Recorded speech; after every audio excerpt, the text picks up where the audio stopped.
الحمد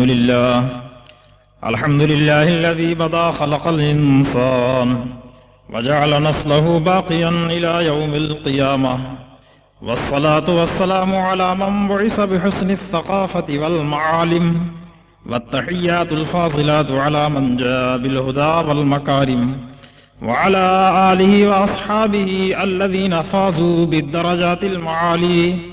أما بعد، فأعوذ بالله من الشيطان الرجيم. بسم الله الرحمن الرحيم. وما أرسلناك إلا رحمة للعالمين.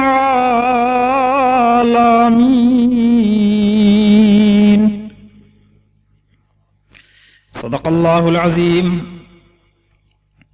بزرگان و ملک و ملت، نوجوانان اسلام، جملہ واردین و صادرین، سب سے پہلے میں جلسے کے انفاس حل و عقد کی خدمت میں ہدیہ تشکر کا پرخلوص سلام پیش کرتے ہوئے قلبی مسرت و شادمانی محسوس کرتا ہوں کہ مجھ ذرہ ناچیز کو اس سیرت پاک کے 12 گلستہ میں سیرت النبی صلی اللہ علیہ وسلم کے ہم آہنگ موضوع پر لب کشائی کی اجازت مرحمت فرمائیے.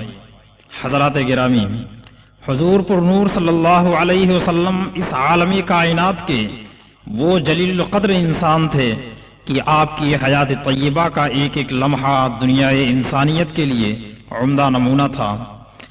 آپ کا وجود مسعود ہماگیر اوصاف عالیہ کا منبع تھا جو خلاق کائنات رب السماوات والارض اپنے مخلوق کے اندر الگ الگ دیکھنا پسند کرتا تھا.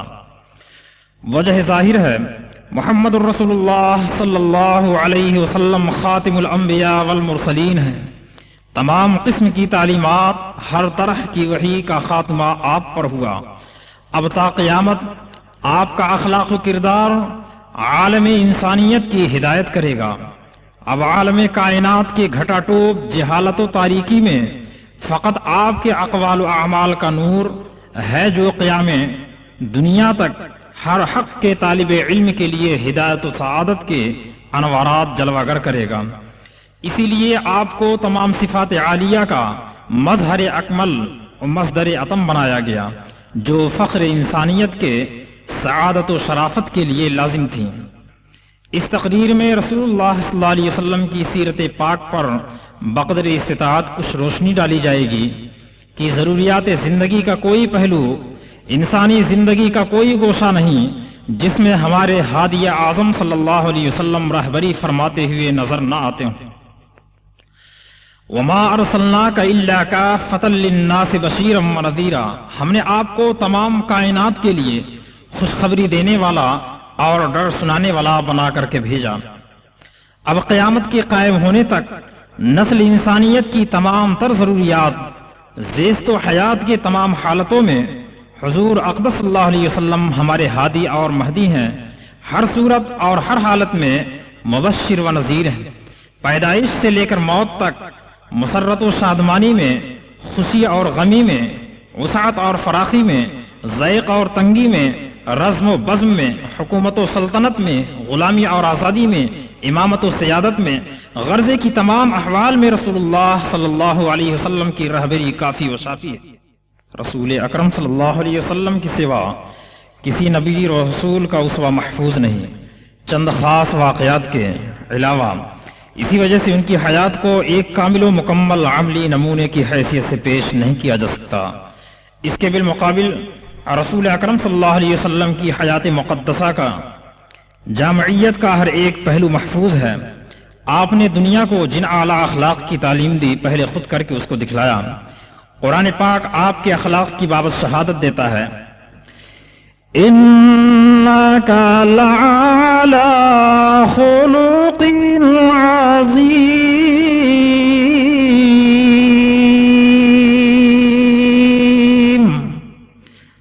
حضرت صلی اللہ علیہ وسلم کی ذات ستودہ صفات مکارم اخلاق کی ہماگیر جزیات کا پیکر تھی. ایک مرتبہ حضرت عائشہ صدیقہ رضی اللہ تبارک تعالی عنہا سے چند اصحاب رسول صلی اللہ علیہ وسلم نے عرض کیا، آپ نبی اکرم صلی اللہ علیہ وسلم کے زندگی کے حالات کچھ ہم کو سنائیں۔ حضرت عائشہ صدیقہ رضی اللہ تبارک تعالی عنہا نے تعجب سے دریافت کیا، کیا تم قرآن مجید کی تلاوت نہیں کرتے جو مجھ سے اخلاق نبی کے بارے میں پوچھتے ہو؟ آپ کی تمام زندگی قرآن کے سانچے میں ڈھلی ہوئی تھی۔ قرآن جو کچھ کہتا ہے محمد صلی اللہ علیہ وسلم اسی کو کر کے دکھلاتے ہیں۔ رسول اللہ صلی اللہ علیہ وسلم کی سیرت بیان کرنے سے پہلے عرب کے حالات پر کچھ روشنی ڈالی جائے گی۔ عرب اسلام سے پہلے عرب کو عرب اس لیے کہا جاتا تھا کہ عرب کے لفظی معنی فصیح اللسان یعنی فصیح و بلیغ۔ عرب اپنے فصاحت و بلاغت میں تمام دنیا کو ہیش سمجھتے تھے، اس لیے اپنا نام عرب رکھا اور دوسری قوموں کا عجم۔ دوسری وجہ عرب کو عرب کہنے کی یہ ہے کہ عرب مشتق ہے عربہ سے، جس کے معنی دشت و صحرا کے ہیں۔ چونکہ عرب کا بیشتر حصہ دشت و صحرا پر مشتمل ہے، اس لیے اس کو عرب کہا جانے لگا۔ جغرافیائی لحاظ سے عرب جزیرہ نما ہے، تین طرف پانی، ایک طرف خشکی ہے۔ مغرب میں بحیرہ قلزم اور بحیرہ روم، مشرق میں بحر عرب خلیج فارس بحر عمان ہے، جنوب میں بحر ہند، شمال کی حدود مختلف ہیں۔ عرب کا رقبہ 12 لاکھ مربع، جرمن اور فرانس سے 4 گنا زیادہ ہے۔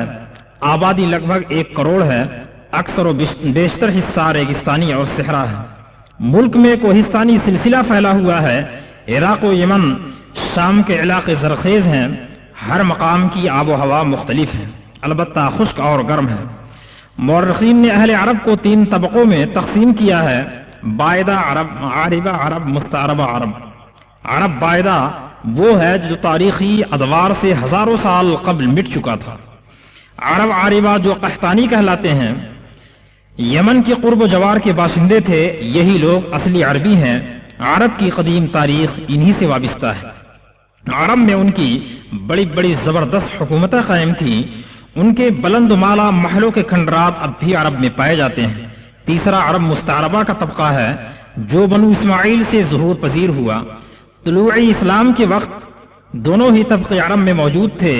اسلامی تاریخ کی ابتدا انہی سے وابستہ ہے۔ عرب کی مذہبی تاریخ کی ابتدا بعثت ابراہیمی سے ہوتی ہے۔ حضرت ابراہیم خلیل اللہ علیہ السلام سے قبل پورے عالم میں ضلالت و جہالت پھیلی ہوئی تھی۔ تمام روئے زمین پر کوئی قوم بھی خالص خدائے واحد کی پرستار نہ تھی۔ انسانیت خود خدائی کی دعوے دار تھی۔ بابل میں نمرود خود خدا بن بیٹھا تھا اور اپنے مجسمے کی پرستش کرواتا تھا۔ ایسے تاریک دور میں اللہ رب العزت نے حضرت ابراہیم علیہ السلام کو نور و ہدایت دے کر مبعوث فرمایا۔ اس تیرا و تاریکی میں کوئی نگاہ اس نور کو نہ پہچان سکی۔ تمام طرف سے حضرت ابراہیم خلیل اللہ علیہ السلام کی مخالفت ہوئی۔ بادشاہ وقت نے آپ کو آگ میں ڈالا، دوستوں نے مخالفت کی، باپ دشمن ہو گیا، آپ ترک وطن کر کے ہجرت کر گئے۔ حضرت ابراہیم علیہ السلام کی پہلی رفیق حیات حضرت سارہ تھیں، جن کے بطن سے حضرت اسحاق تولد ہوئے۔ حضرت حاجرہ کے بطن سے حضرت اسماعیل علیہ السلام۔ آپ ابھی شیر خوار ہی تھے کہ بحکم خدا حضرت اسماعیل اور ان کی ماں کو عرب کے ریگستانی صحرا میں چھوڑ دیا۔ معمار کعبہ حضرت ابراہیم علیہ السلام نے سب سے پہلا فرض یہ ادا کیا کہ زیغ و ضلالت میں ڈوبی ہوئی دنیا کو وحدانیت الہ سے روشناس کرایا۔ مگر عراق و مصر و شام کے شہروں میں گھوم پھر کر دیکھ چکے تھے، یہاں پر کوئی خدائی پیغام سننے والا نہیں۔ تبلیغ توحید کے لیے عرب کے ریگستانی صحرا کا انتخاب کیا۔ مکہ میں خدائے ذوالجلال والاکرام کی وحدانیت کا ڈنکا بجانے کے لیے ایک چھوٹا سا گھر تعمیر کیا۔ حضرت اسماعیل علیہ السلام کو اس خانہ خدا کی تولیت کی ذمہ داری سونپ کر بدرگاہ قاضی الحاجات دعا کی۔ تعمیر سے قبل اس مقام پر کوئی آبادی نہیں تھی۔ حضرت ابراہیم علیہ السلام کے دعاؤں کے اثرات سے لوگ آہستہ آہستہ آ کر یہاں آباد ہونے لگے۔ سب سے پہلے جرہم کا قبیلہ یہاں آ کر آباد ہوا۔ قبیلہ بنو جرہم کے سردار کی لڑکی سے حضرت اسماعیل علیہ السلام کا نکاح ہوا، جن سے 12 اولاد ہوئی۔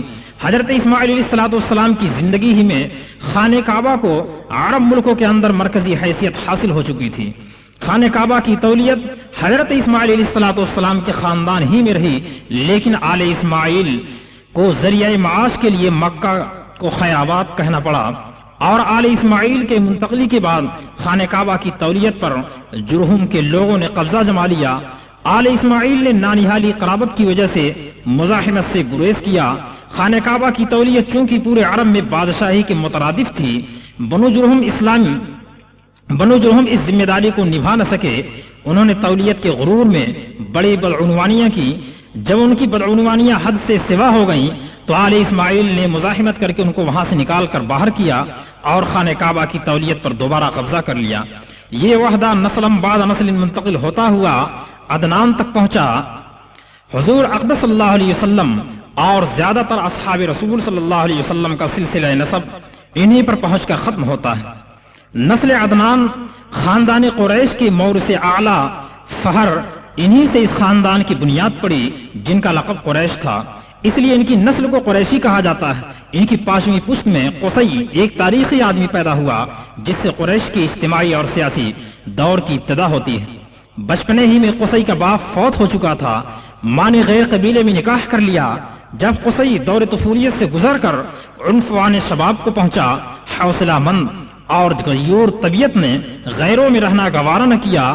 زمانے کی رفتار کے ساتھ ساتھ اپنے خاندان کی عظمت اور بزرگی کا پتہ چلتا گیا۔ چنانچہ وہ حجاز جا پہنچا۔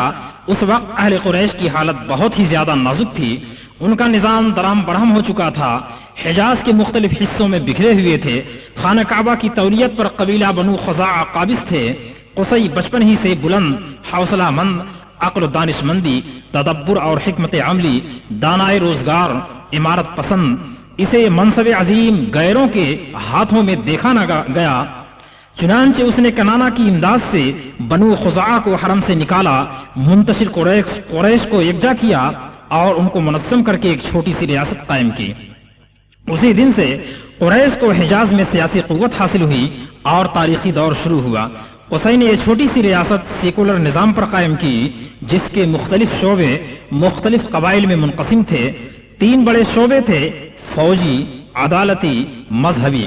خانہ کعبہ جو سارے عرب کا مرکز تھا، حج کے موقع پر ہزاروں حجاج کرام کا ازدحام ہوتا تھا۔ ان کی آرائش و آسائش کا کوئی معتبر انتظام نہ تھا۔ قصی کی اس تحریک پر قریش نے توجہ مرکوز کی، حجاج کرام کی آسائش کے لیے میزبانی کے فرائض انجام دینے کا عزم مصمم کیا۔ سالانہ رقم مقرر کر دی گئی جن سے زائرین بیت اللہ کے قیام و طعام کا انتظام کیا گیا۔ چونکہ عرب بے آب و گیاہ خشک علاقہ ہے، قصی نے چرمی ہاؤس بنوا کر صاف پانی کا معقول انتظام کیا۔ قصی کے 6 لڑکے تھے۔ اپنے انتقال کے وقت قصی نے حرم مکہ کی تمام عہدے کی ذمہ داری بنی عبددار کو تفویض کی اور قریش کی عمارت و سیادت عبد مناف کو حاصل ہوئی۔ عبد مناف کی 6 اولاد ہوئیں، ان میں ہاشم رسول اللہ صلی اللہ علیہ وسلم کے دادا سب سے زیادہ اثر و رسوخ والے تھے۔ ظہور اسلام سے پہلے عرب اور دنیا کی مذہبی، اخلاقی، سیاسی صورتحال۔ ابھی تک جو کچھ بیان کیا گیا عرب اور قریش کی سیاسی تاریخ تھی، لیکن ان کی مذہبی تاریخ بھی اسلام سے وابستہ ہے۔ جس جگہ حضرت ابراہیم خلیل اللہ علیہ السلام نے نور توحید کی روشنی پھیلائی تھی، خدا کی عبادت و بندگی کے لیے سب سے پہلا گھر تعمیر کیا تھا، زمانے کے ساتھ ساتھ لوگوں کے قلوب سے معرفت توحید اور نور توحید کے اثرات زائل ہونے لگے۔ عرب میں ہی نہیں بلکہ پورے عالم میں کوئی خدا واحد کا نام لینے والا نہ تھا۔ حضرت ابراہیم خلیل اللہ علیہ السلام کے بعد بڑے بڑے جلیل القدر انبیاء کرام تشریف لائے، بڑے بڑے واعظین اور مصلحین نے مکارم اخلاق کی صدائیں بلند کی، توحید باری تعالیٰ کا سبق دہرایا، مگر زود فراموش انسانی طبیعت نے اس سبق کو بھلا دیا۔ 5ویں صدی عیسوی کے اواخر تک روئے زمین پر کوئی موحد قوم باقی نہیں رہی۔ جن ممالک میں روحانی تربیت کے مرکز تھے وہاں کی روحانیت سرد پڑ چکی تھی۔ غرض کی ہر قوم اخلاقی پستی کی قعر مذلت میں ڈوبی ہوئی تھی۔ جو انبیاء اور اوتاروں نے ان کو اخلاقی درس دیا تھا اس کو اس حد تک فراموش کر دیا تھا کہ باپ بیٹی بھائی بہن میں اکثر کوئی تمیز نہ تھی۔ ہر ممالک میں حکومت قائم تھی مگر بادشاہوں کو مذہبی پیشوائی کا درجہ حاصل تھا۔ رعایا ان کی پوجا کرتی تھی۔ ملک و رعایا کے لیے کوئی قانون نہیں تھا۔ جبر و استبداد کی حکمرانی تھی۔ ہر طاقتور کمزور کو کھایا جاتا تھا۔ سیاسی تغیر و تبدل نے ملکی امن و امان کو غارت کر دیا تھا۔ روم و فرنگ جو دین و دنیا دونوں کے علم بردار تھے بدترین دور سے گزر رہے تھے۔ اصلی عیسائیت کا درس حیات برسوں پہلے پال کے ہاتھوں مسخ ہو چکی تھی۔ عیسیٰ مریم روح القدس کے عقیدے تراشیدے نے مختلف فرقے پیدا کر دیے تھے جن میں باہم کشت خون کا سلسلہ برابر جاری رہا۔ اصلی روحانیت کا دامن ان کے خون سے سرخ اور رنگین رہتا تھا۔ توحید کی جگہ تثلیث نے لے لی تھی۔ حضرت عیسیٰ اور حضرت مریم علیہ السلام کے مجسمے کی پوجا کی جاتی تھی۔ مذہب کی باغ ڈور بے راہ جاہ پرست راہبوں کے ہاتھوں میں آ چکی تھی۔ ہر راہب ایک بااختیار خدا اور مسجود خلائق تھا۔ ان کی زبان کے اشارے پر نظام سلطنت درہم برہم ہو جاتا تھا۔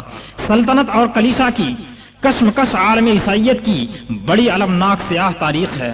دینی و مذہبی اجارہ داری نے پادریوں کے اندر قسم قسم کے اخلاقی جرائم پیدا کر دیے تھے۔ وہی عیسائیت جو دنیا کو امن و امان، صلح و آشتی، رحم دلی اور ہمدردی، خواہشات دنیا سے اجتناب کا درس دینے کے لیے آئی تھی۔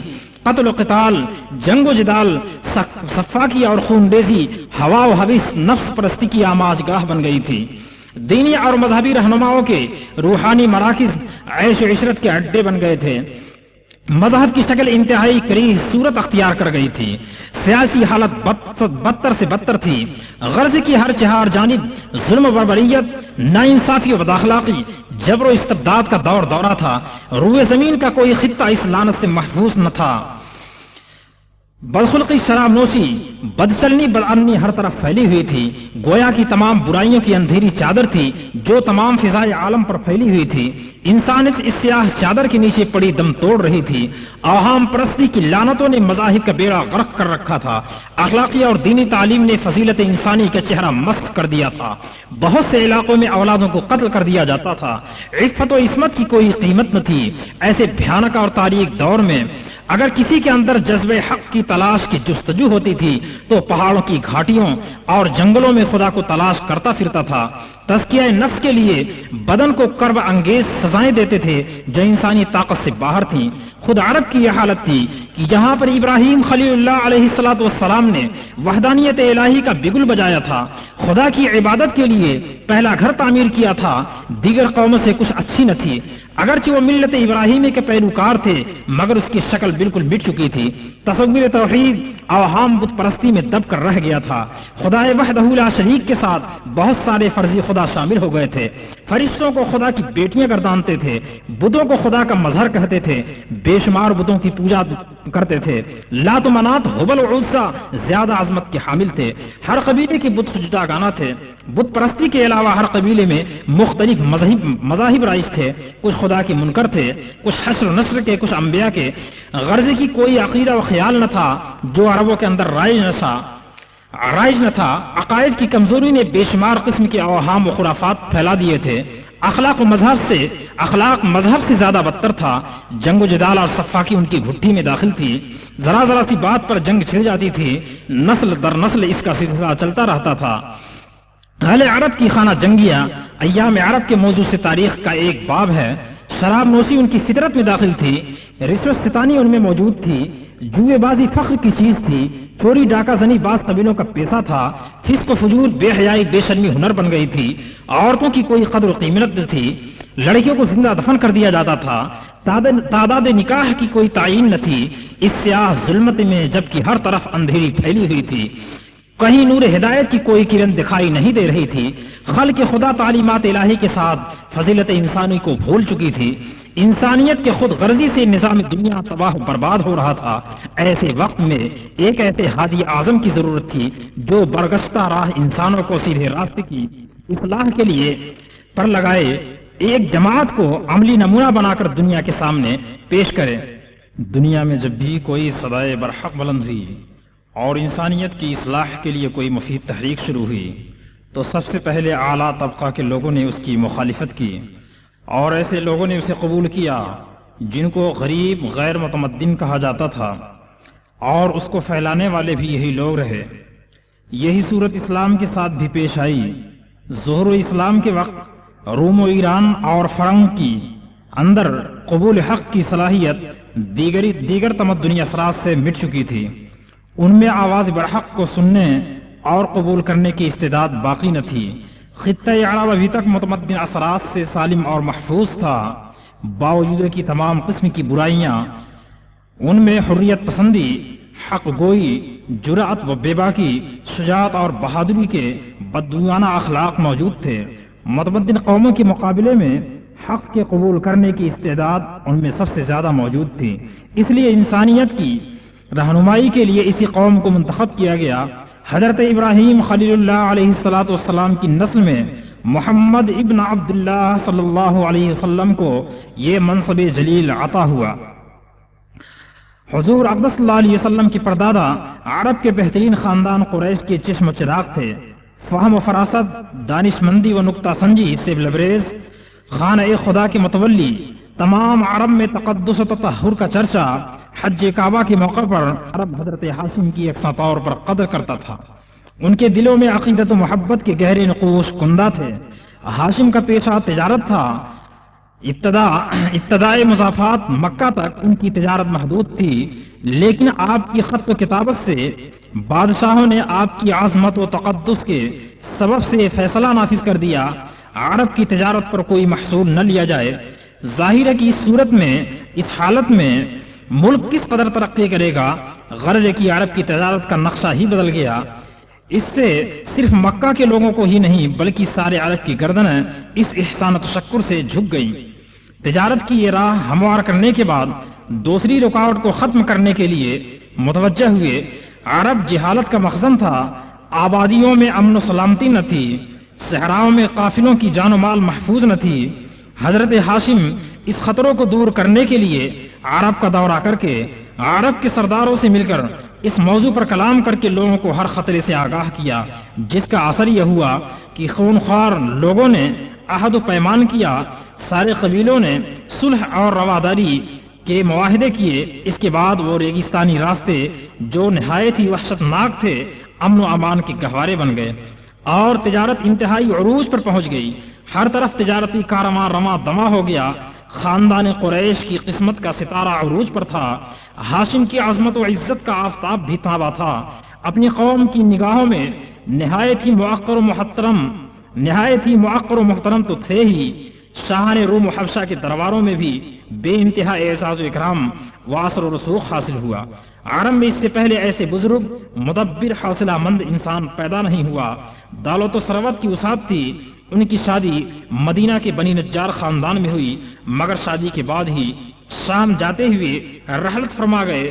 حضرت ہاشم کی بیوہ سے ایک فرزند کی ولادت ہوئی جن کا نام شیبہ رکھا گیا۔ ان کے بھائی کو خبر ہوئی، مدینہ سے یتیم بھتیجے کو لے آئے اور ان کی پرورش کی، جس کی وجہ سے ان کا نام عبد المطلب پڑ گیا، مطلب کا غلام۔ حضرت عبد المطلب تمام قریش میں بہت ہی زیادہ حسین اور قوی تھے، اور سب سے زیادہ برباد اور حلیم تھے۔ شر و فتنہ سے متنفر قریش کے متفقہ سردار تھے۔ اپنے باپ سے بھی زیادہ سخاوت اور بردباری میں بڑھے ہوئے تھے۔ شراب سے حد درجہ نفرت تھی۔ رمضان المبارک کے مہینے کے اندر فقراء اور مساکین کو خصوصی طور سے کھانا کھلاتے تھے۔ غار حرا میں سب سے پہلے خلوت اختیار کرنے والے قبیلہ بن جرہم مکہ سے روانگی کے وقت زمزم کے کنویں کو ڈھک کر زمین کے ہموار کر دیے تھے، اور وہ مدت و بے نشان رہا۔ جب مکہ کی عمارت و سیادت عبد المطلب کو تفویض ہوئی اور اللہ تبارک و تعالیٰ کو اس کو ظاہر کرنا منظور ہوا، تو عبد المطلب کو بذریعہ رؤیا صادقہ کنواں کو کھودنے کا حکم ارشاد ہوا۔ آثار و علامات خواب میں بتلا دیے گئے۔ قریش سے اس کا ذکر کیا، انہوں نے آپ کا ساتھ دینے سے انکار کر دیا۔ آپ نے اپنے اکلوتے بیٹے حارث کی مدد سے کنواں کو کھودنا شروع کیا۔ 3 دن کی کھدائی کے بعد چاہے زمزم کی من ظاہر ہونے لگی۔ آپ نے اللہ اکبر کا نعرہ لگایا اللہ اکبر کا نعرہ بلند کیا اور فرمایا یہی اسماعیل علیہ السلام کا کنواں ہے، چاہے زمزم کی کھدائی میں آپ کے بیٹے کے سوا کسی نے آپ کی مدد نہ کی تو آپ نے یہ نظر مانی اگر باری الہ باری عز اسمہ باری عز جلہ مجھے 10 بیٹے عطا فرمائے جو جوان ہو کر میرے دست و بازو بنیں اور میرا ساتھ دیں، ان میں سے ایک بیٹے کو اللہ کی راہ میں قربان کر دوں گا۔ جب حق تعالیٰ نے ان کی یہ ارمان پوری فرما دی، خانہ کعبہ میں رات کو سوتے ہوئے خواب کو اس طرح دیکھا کہ کوئی کہہ رہا ہے اے عبد المطلب اپنی نظر کو پورا کرو جو تم نے اس گھر کے مالک کے لیے مانی تھی، جو گھر کے مالک کے لیے تم نے نظر مانی تھی۔ نیند سے بیدار ہوئے بیٹوں کو حقیقت سے آگاہ کیا، سب نے جواب دیا ہم اللہ کی راہ میں قربان ہونے کے لیے تیار ہیں، آپ جسے چاہیں قربان کریں۔ آپ نے سب کے نام سے قرآن اندازی کی، اتفاقاً سب سے زیادہ محبوب اور لاڈلے بیٹے کے نام سے قرآن نکلا۔ عبد المطلب سنت ابراہیمی پر عمل کرتے ہوئے آمادہ ہو گئے اور حضرت عبداللہ اپنے جد امجد حضرت اسماعیل ذبیح اللہ علیہ السلام کی پیروی میں تیار ہو گئے۔ قریش نے منع کیا، وہ بیچ میں مانے بن کر کے آئے۔ حضرت عبداللہ کے نانیہالی رشتے والے نے صاف منع کر دیا ہم ایسا ہونے نہیں دیں گے۔ آپ کی بہنوں کو جب پتا چلا تو رونا اور چیخنا چلانا شروع کر دیا، کہا ان کے بدلے میں 10 اونٹ ذبح کر دیا جائے۔ بہرکیف 10 اونٹ اور حضرت عبداللہ کے نام قرآن اندازی ہوئی، مگر قرآن عبداللہ کے نام کا نکلا۔ 10 اونٹوں کا اضافہ ہوتا گیا، یہاں تک کہ 100 اونٹ اور عبداللہ کے نام کا قرآن اندازی کی گئی تو قرآن اونٹوں کے نام نکلا۔ حضرت عبد المطلب نے اطمینان قلب کے لیے، سکون خاطر کے لیے دوسری تیسری مرتبہ قرآن ڈلوائی، ہر دفعہ قرآن اونٹوں کے نام نکلا۔ عبد المطلب نے بین الصفا والمروہ یعنی صفا مروہ کے درمیان 100 اونٹوں کو قربان کر کے فقراء و مساکین پر تقسیم کیا اور حضرت عبداللہ کو لے کر کے شادم و فرحاں گھر لوٹے۔ ایک آدمی کی دیت بجائے 10 اونٹ کے 100 اونٹ مقرر ہوئی۔ اسلام نے بھی اس کو برقرار رکھا، اس کو ختم نہیں کیا۔ حضرت عبد المطلب اپنی تمام اولاد کو ہر برائی سے بچنے کی تاکید کرتے، زنا، شراب نوشی، دختر کشی، طواف برہنہ سے لوگوں کو منع کرتے، چوروں کا ہاتھ کاٹتے، غرض کی جن چیزوں کا حکم کرتے ان میں سے اکثر باتوں کی تصدیق و تائید قرآن و حدیث میں مذکور ہے۔ مہمانوں کی ضیافت و سخاوت میں اپنی مثال آپ تھے، ان کا دسترخوان بے انتہا وسیع و عریض تھا اور کشادہ تھا، انسان اور حیوان یکساں طور پر فیضیاب ہوتے تھے۔ جب حضرت عبداللہ خدا کی راہ میں قربان ہونے سے آزاد ہو گئے تو عبد المطلب کو ان کی رشتہ زوجیت کی فکر ہوئی۔ قبیلہ زہرہ میں وہب ابن عبد مناف کی دختر نیک اختر جن کا نام آمنہ ہے اپنے چچا وہب کی زیر تربیت ہے۔ عبد المطلب نے شادی کا پیغام دیا، انہوں نے بخوشی منظور کیا اور نکاح ہو گیا۔ حضرت عبداللہ قریش میں بہت ہی زیادہ حسین و جمیل تھے۔ قریش کے بڑے بڑے رئیس اور سردار حضرت عبداللہ کے رشتے کے آرزومند اور خواہش مند تھے۔ سینکڑوں حسین و جمیل اور دولت مند عورتیں حضرت عبداللہ کی خواستگار تھیں، لیکن مشیت ازدی نے اس امتحان و آزمائش کے آپ کے دامن عفت و عصمت پر کوئی دھبا نہیں آنے دیا۔ حضور اقدس صلی اللہ علیہ وسلم ابھی رحم مادر ہی میں تھے کہ والد ماجد حضرت عبداللہ تجارت کے لیے شام گئے ہوئے تھے۔ واپسی پر مدینہ منورہ میں بعلالت قیام فرمایا۔ حضرت حارث جو حضرت عبداللہ کی خبر لانے کے لیے مدینہ پہنچے تو حضرت عبداللہ اس دار فانی سے دار البقاء کی طرف کوچ کر چکے تھے۔ خاندان میں سب سے زیادہ محبوب ہونے کی وجہ سے، اس حادثے کی وجہ سے، اس فاجعے کی وجہ سے تمام خاندان قریش کے اندر ایک ادھم برپا ہو گیا۔ پورا خاندان کا ماحول سوگوار ہو گیا۔ ترکہ میں حضرت عبداللہ نے 5 اونٹ، چند بکریاں اور ایک بادی جن کی کنیت ایمن تھی اور نام برکت تھا، ترکے میں اتنے سامان آپ نے چھوڑے۔ حضرت محمد رسول اللہ صلی اللہ علیہ وسلم کی تشریف آوری کی خبر تمام انبیاء سابقین تو دیتے رہے، لیکن جب آپ کی آمد کا وقت قریب آیا، بے شمار عجائبات، محیر انگیز واقعات کا ظہور ہونے لگا۔ اصحاب فیل کی تباہی و ہلاکت عبرت آموز حادثہ ہے جو آپ کی بشارتوں میں سے ایک ہے شاہ حبش کی طرف سے علاقہ یمن میں ابرہہ نام کا ایک حاکم تھا۔ اس نے جب یہ دیکھا اہل عرب کعبۃ اللہ کا غیر معمولی ادب کرتے ہیں، قریب و بعید سے لوگ اس کی زیارت کو آنے اور نذر و نیاز چڑھانے پر فخر کرتے ہیں، اس سے آتش حسد میں پگھلنے لگا اور اپنے دارالامارت صنع جو یمن کا معروف شہر ہے ایک شاندار گرجا تعمیر کروایا۔ جبراً لوگوں کو اس کی تعظیم و تکریم کی دعوت دی۔ اہل عرب اس حالت کو برداشت نہ کر سکے، کسی نے تیش میں آ کر گرجا کو بول و برات سے نجس کر دیا۔ اتفاقاً اسی رات مکہ کا ایک قافلہ شباشی کے خاطر گرجا کے نیچے فروکش ہوا۔ دن میں سے کسی نے آگ سلگا رکھی تھی، ہوا کے جھونکے سے آگ کے شرارے گرجا میں گئے جس سے آگ لگ گئی، معاً گرجا کی عمارت راکھ کا ڈھیر بن گئی۔ حضرت عیسیٰ اور حضرت مریم علیہ السلام کو اس دنیا سے گئے 570 برس ہو چکے تھے۔ اس نور مجسم کے ظہور کو جو بیت اللہ کی تاریکیوں میں جلوہ افروز ہو کر افق عالم پر اپنی تجلیاں دکھانے والا تھا، فقط 2 مہینے تھے۔ ابرہہ ایک بڑی فوج لے کر، جس کے ساتھ ہاتھیوں کی ایک ہیبت ناک قطار تھی، خانہ کعبہ کو منہدم کرنے کی نیت سے حملہ آور ہوا۔ عربوں کی ایک ٹولی نے اس کو روکنا چاہا مگر وہ شکست خوردہ ہوئے ابرہہ کو فتح حاصل ہوئی۔ ابرہہ کا لشکر جو جوار مکہ میں خیمہ زن تھا، عبد المطلب کے 200 اونٹوں کو پکڑ لے گیا۔ قبائل عرب نے مکہ کے ارد گرد آباد تھے، آپ صلی اللہ علیہ وسلم کے جد امجد حضرت عبد المطلب کو اپنا سفیر بنا کر ابرہہ کے پاس بھیجا تاکہ مفاہمت کی کوئی راہ طے ہو جائے۔ عبد المطلب نجاشی کے نائب السلطنت کے دربار میں پہنچے۔ ابرہہ مرعوب زدہ ہو کر تخت سے نیچے آ گیا، ان کو اپنے پاس مسند پر بیٹھا لیا۔ ترجمان کے توسط سے جب ابرہہ نے وجہ آمد دریافت کی تو انہوں نے جواب دیا، آپ کی فوجیوں نے میرے 200 اونٹ پکڑ لیے ہیں، وہ مجھے واپس دلوا دیے جائیں۔ اپنے اونٹوں کو لے کر عبد المطلب مکہ واپس آئے۔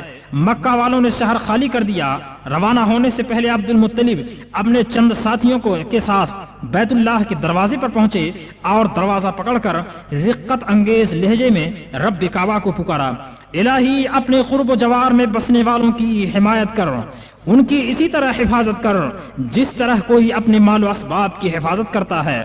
الہی ان کے سلیب کو، ان کے مکروں اور حیلوں کو یہ توفیق نہ دے کہ تیرے منصوبوں کو شکست دے سکیں، لیکن اگر تو یہی چاہتا ہے تو ہم بھی راضی بے رضا ہیں، کیونکہ ہوتا وہی ہے جو تجھے منظور ہے۔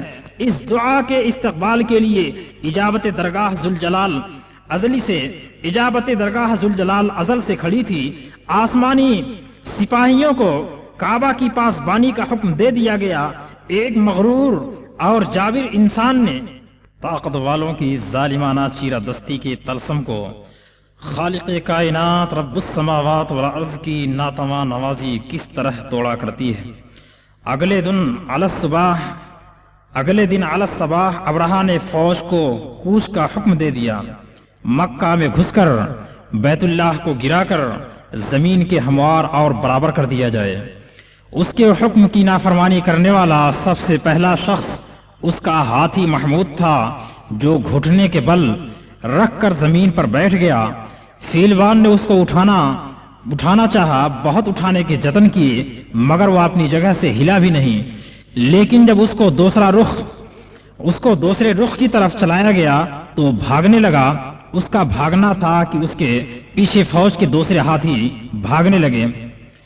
تقدیر غیب کا یہ اشارہ دیکھ کر ساری فوج میں بھگدڑ مچ گئی۔ اللہ رب العزت کی قدرت کاملہ نے ایک کرشمہ دکھایا۔ افق مکہ پر بیک وقت پرندوں کا جھنڈ نمودار ہوا اور فوج کے سروں پر منڈلانے لگا۔ ہر ایک پرندے کے پاس 3 چھوٹے پتھر تھے۔ اس کو ان پر برسانا شروع کیا، جو ان کی زد میں آیا وہیں مر کر کے اور ہلاک ہو کر کے تباہ ہو کر کے وہیں ڈھیر ہو گیا۔ ہزاروں مارے گئے اور سینکڑوں زخمی ہوئے۔ خود ابرہہ کا بدن بھی اس سنگریزوں سے چھلنی ہو گیا۔ اس کے بدن سے پیپ اور لہو اور خون بہنے لگا۔ ہر ایک اعضا کٹ کٹ کر گرنے لگا اور سڑ سڑ کر کے گلنے لگا۔ سینہ پھٹ گیا اور دل باہر نکل آیا اس نے اس سخت عذاب میں سسک سسک کر جان دے دی اور ہلاک ہو گیا۔ ابھی تک جو آپ کے سامنے بیان ہوا وہ واقعات و حوادثات تھے جو انسانیت کے پیشانی پر بدنما داغ تھے، اور انسانیت کو ایک ہادی برحق کی ضرورت تھی جس گمراہ شدہ انسانیت کو سیدھے راستے پر لگاتا اور اپنے اخلاقی کردار سے دنیا کو بتاتا کہ ایک الہ کی پرستش کرو اور ایک خالق مالک کے حمد کے ترانے گاؤ، جو کچھ مانگو اسی سے مانگو۔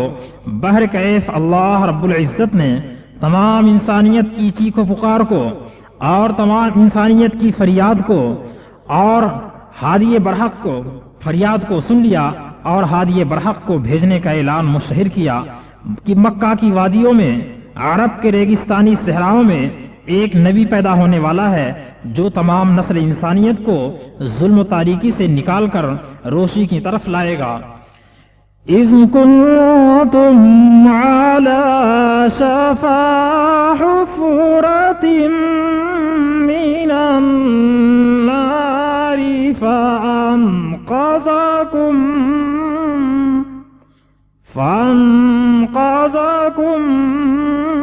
منہا۔ اے تمام انسانوں، تم سب جہنم کی بھٹی کے کنارے پر کھڑے تھے اور جہنم کے اندر کودنے کی سعی پیہم کر رہے تھے کہ ہم نے محمد عربی صلی اللہ علیہ وسلم کو بھیج کر کے ہم نے تم کو اس جہنم کی بھٹی سے نجات دلائی۔ اللہم صل وسلم دائما ابدا علی حبیبک خیر الخلق کلہم۔ درود اور سلام ہو آمنہ کی لال محبوب سبحانی پر، جن کو اللہ تبارک تعالیٰ نے پوری کائنات کے لیے، پوری انسانیت کے لیے، پوری دنیا کے لیے نور اور ہدایت دے کر کے دنیا کے اندر جلوہ افروز فرمایا۔ میرے محترم بزرگوں اور دوستو، یقیناً آپ صلی اللہ علیہ وسلم کی زندگی ہم سب کے لیے درس حیات ہوگی، ہم سب کے لیے نیک فال ہوگی، ہم سب کے لیے سعادت بہترین ہوگی، ہم سب کے لیے آپ صلی اللہ علیہ وسلم کا اسوہ ہمارے لیے کافی ہے۔ اب اگلے بیان کے اندر رسول اللہ صلی اللہ علیہ وسلم کی ولادت باسعادت کا ذکر ہوگا، اس لیے کہ آپ صلی اللہ علیہ وسلم ہی تمام دنیا کے بہترین رہنما ہیں۔ آپ کے آنے سے تمام مذاہب و ادیان منسوخ ہو گیا، گویا کہ آپ تمام ادیان و مذاہب کو نسخ کرنے والے اور تمام انسانوں اور جن کے لیے آپ ہادی اور مہدی اور پیغمبر برحق بن کر کے آئے، جیسا کہ قرآن مجید کے اندر اللہ تبارک تعالیٰ نے ارشاد فرمایا، ہم نے آپ کو تمام انسانوں کے لیے ہادی اور رہبر اور مہدی بنا کر کے بھیجا۔ میرے محترم بزرگوں اور دوستو، اب اس کے بعد آپ صلی اللہ علیہ وسلم کی ولادت مبارکہ اور آپ کا بچپنا اور آپ کی جوانی اور آپ کا بڑھاپا تفصیل وار اور سلسلے وار ذکر کیا جائے گا، تاکہ ہم سب کو آپ کے بچپنے سے اور آپ کے جوانی سے اور آپ کے بڑھاپے سے واقفیت ہو سکے۔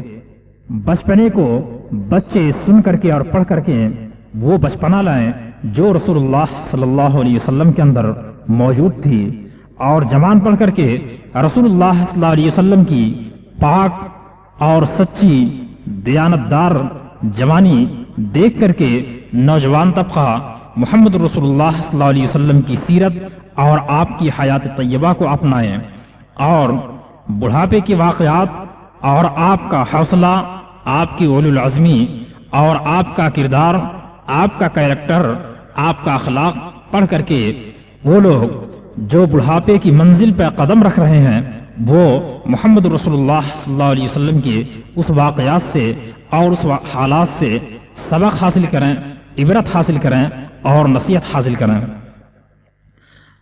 اللہ تبارک تعالی ہم سب کو رسول اللہ صلی اللہ علیہ وسلم کے طریقے پر، آپ کے اسوہ حسنہ پر اور آپ کے بتائے ہوئے فرمائے ہوئے ارشادات پر، آپ کے اقوال پر، آپ کے اعمال پر، آپ کے افعال پر پورے طریقے سے عمل کرنے کی توفیق عطا فرمائے۔